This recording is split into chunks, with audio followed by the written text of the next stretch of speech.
बस्तर में भूमकाल स्मृति दिवस पर आयोजित एक रैली के दौरान उस वक्त हंगामा हो गया जब नक्सली नेता हिडमा को लेकर उसकी स्मृति में कुछ गाने बजाए गए और उसके ऊपर बाकायदा लोगों ने परफॉर्म भी किया है। अब इस बात को लेकर सियासत हो रही है। बीजेपी और कांग्रेस दोनों ही आमने सामने आ चुके हैं। तो क्या ये पूरा मामला है? दरअसल बस्तर में आयोजित भूमकाल स्मृति दिवस की रैली उस वक्त विवादों में आ गई जब कुख्यात नक्सली हिडमा के नाम से जुड़ा गीत सार्वजनिक तौर पर बजाया गया। उस पर लोग झूमते गाते नजर आए। अब इस पर पूर्व मंत्री अमरजीत भगत ने कहा है कि जो जल जंगल जमीन का संरक्षण करेगा उसे समर्थन मिलेगा, जो लूट करेगा उसका विरोध होगा। उन्होंने आरोप लगाया कि प्रदेश में खनिज संपदा की लूट हुई है, उनके अधिकारों का हनन हुआ है। और इस पर कैबिनेट मंत्री केदार कश्यप ने भी पलटवार किया है। कहा है कि कांग्रेस हमेशा नक्सलियों के साथ खड़ी रही है। कांग्रेस पर झीरम घाटी के नाम पर घड़ियाली आंसू बहाने, गुटबाजी करने, नक्सलवाद को बढ़ावा देने का आरोप केदार कश्यप ने लगाया। सियासत जिससे और गर्माती हुई अब नजर आ रही है।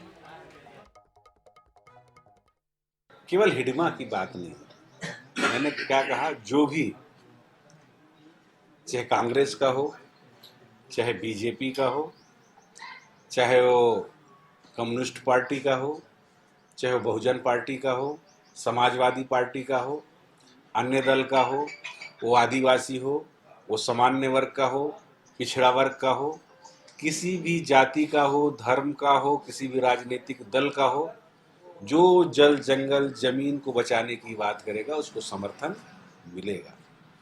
और इसके विपरीत अगर जल जंगल जमीन का जो लूट करेगा उसका विरोध होगा। कांग्रेस हमेशा नक्सलियों के साथ में रही है और ये झीरम घाटी के नाम पर केवल घड़ियाली आंसू बहाती है। ये इस बात को साबित करता है। और आज वो हमारा क्षेत्र जब 50 साल के बाद नक्सलवाद से मुक्त हो रहा है तो उसकी पीड़ा सबसे ज़्यादा कांग्रेस पार्टी को है कि कांग्रेस पार्टी हमारे वनवासी भाइयों को ना वहाँ शिक्षा का, ना वहाँ पर अधोसंरचना का, ना सड़कों का, ना नेट का, ना चिकित्सा का वो विस्तार होते हुए देखना चाहती। इसके कारण से उनको इस बात की पीड़ा है कि वो नक्सलवादी खत्म हो रहे हैं और उनके समर्थक खत्म हो रहे हैं।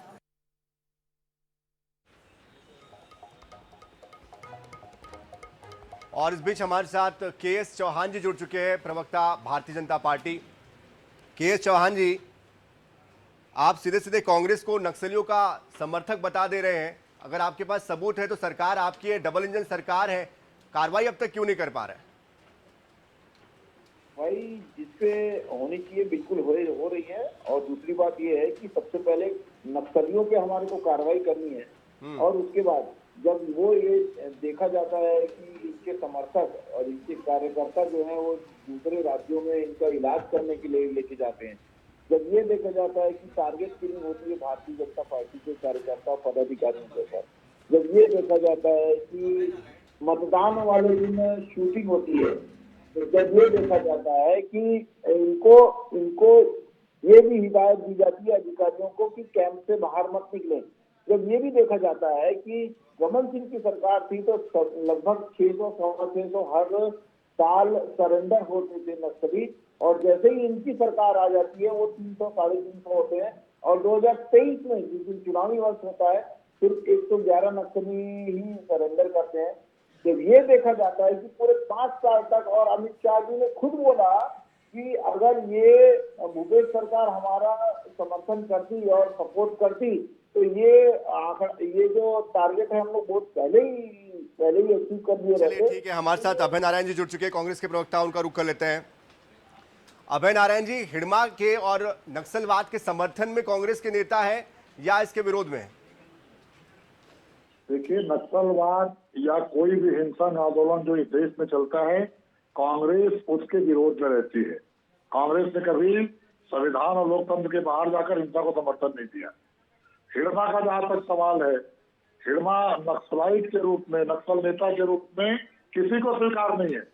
लेकिन जिस तरह से वीडियो सामने आया, जिस तरह से उसको जन नेता बनाकर वहां की जनता झूम रही है, गा रही है, तो ये सरकार को सोचना चाहिए कि आप नक्सलवाद के खात्मे की बात कर रहे हैं तो नक्सलवाद के सैनिकों का खात्मा होगा कि नक्सलवाद जो विचार है आप दो उसको बातें कर रहे हैं अभय नारायण जी। एक तरफ आप कह रहे हैं कि आप हिड़मा के समर्थक नहीं है, लेकिन दूसरी ओर जो लोग नाच गा रहे हैं उनका समर्थन कर रहे हैं। इधर आपके जो पूर्व मंत्री हैं अमरजीत भगत जी, वो कहते हैं कि भाई जल जंगल और जमीन को लेकर जो उसका रक्षा करेगा, संरक्षण करेगा, हम उसके साथ खड़े हैं।